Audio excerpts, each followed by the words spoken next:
هل نحن نظراؤكم؟ لا إله إلا الله محمد رسول الله.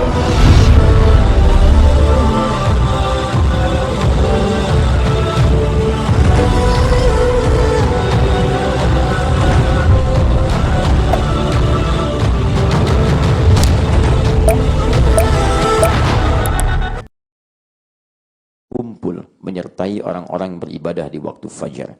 Salat maka disertai, zikir disertai, doa diaminkan, istighfar dimohonkan penegasan permohonan ampunannya. Begitu luar biasa. Sampai-sampai dalam hadis riwayat Muslim, Nabi SAW pernah menegaskan, jangankan subuhnya, fardunya, sunnahnya pun itu begitu bernilai. Raka'atul fajri khairum minad dunya wa ma fiha. 2 rakaat yang menyertai salat subuh itu nilainya lebih baik daripada dunia dan seisinya. Jika salat sunnahnya saja lebih baik daripada dunia dan seisinya, maka bagaimana dengan fardunya? Teman-teman sekalian, beruntung antum yang terpilih. Kita yang mendapatkan kesempatan itu. Boleh jadi di antara sekian kesempatan yang Allah berikan, selalu membuka pintu-pintu hidayah untuk mendapatkan kebaikan-kebaikan lebih. Hidayah tidak hanya diberikan pada seorang untuk bisa memeluk Islam, tapi hidayah juga Allah berikan pada orang-orang beriman untuk menguatkan keimanannya. Ashabul Kahf itu para pemuda fityah yang telah beriman kepada Allah. Ketika imannya mereka coba kuatkan dengan menjaganya, yang Allah tambah bukan materi. Rumah mereka tidak meluas karena justru mereka tinggal di gua. Fasilitas mereka tidak banyak. Apa yang bisa dapatkan dalam fasilitas gua? Tapi kesempitan itu, sekalipun kecil tempatnya, sedikit fasilitasnya, bila iman sudah meluas dalam hatinya, maka tempat itu menjadi lapang, ketenangan itu tiba, bahkan kenikmatan itu bisa melintasi zamannya. Tidak sekedar menjadi kisah, tapi juga menjadi hikmah. Itulah hasil dari hidayah. Sehingga Quran menegaskan kalimat itu di surah ke-18, ayat ke-13. Paling kiri di pertengahan. Innahum fityatun amanu bi rabbihim wa zidnahum huda. Merekalah para pemuda yang berusaha menguatkan, mempertahankan imannya, lalu dengan itulah kami tambahkan hidayah pada mereka.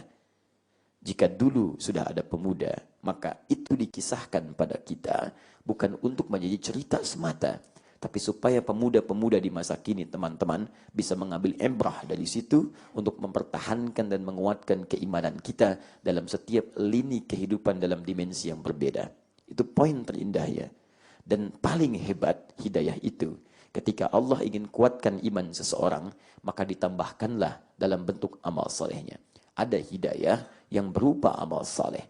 Quran surah kedua Al-Baqarah ayat kedua sampai dengan ayat kelimanya. Perhatikan bagian penegasan Qurannya. Paling kiri sebelah atas bahkan sampai ke bawahnya.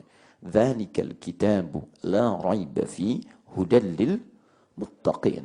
Isi Al-Quran itu jangan pernah diragukan. Ada kisah, di situ ada petunjuk. Jangan meragukannya. Ada kaidah, di situ ada tuntunan. Jangan pernah sekedar menjadi tontonan. Anda keluarkan dengan keyakinan, Anda kemudian yakini isinya, maka hudan. Dia jadi tambahan hidayah. Untuk siapa? Lil muttaqin, untuk orang takwa. Ketika Allah beri petunjuk orang beriman, dikuatkan dengan hidayah. Ketika Allah beri petunjuk orang takwa, dikuatkan dengan hidayah. Takwa itu implementasi dari iman. Apa bentuknya? Peningkatan amal saleh. Karena itu ketika Allah berikan hidayah kepada orang-orang ini, maka bentuknya berupa amal saleh. Imannya dulu disebutkan, amal solehnya ditegaskan. Ayat 3-nya, perhatikan sampai ayat 4-nya. Alladzina yu'minuna bil ghaib, imannya. Kemudian wa yuqimunas shalah, amal solehnya. Wa mimma razaqnahum yunfiqun, salat, infak, amal soleh. Walladzina yu'minuna bima unzila ilaik, interaksi dengan Al-Quran, amal soleh. Perhatikan, sampai ke ujung ayat, wa bil akhirati hum yuqinun, yakin dengan akhiratnya, bukan karena orientasi dunianya. Dan hebatnya, ketika mereka kemudian bisa maksimal istiqamah menunaikan amal salehnya, seperti nanti ditegaskan di Quran, surah ke-41, ayat 30 itu, ya, innalladzina qalu ya rabbunallahu thumma istaqamu. Mereka yang sudah kuat dalam jiwanya, hanya Allah Rabb kami. Hanya Allah yang tertanam dalam jiwa kami. Kemudian istiqamah di situ. Masya Allah. Bukan sekadar tatanazzalu alaihimul malaikatu alla takhafu wa la tahzanu wa abshiru bil jannati allati kuntum tu'adun.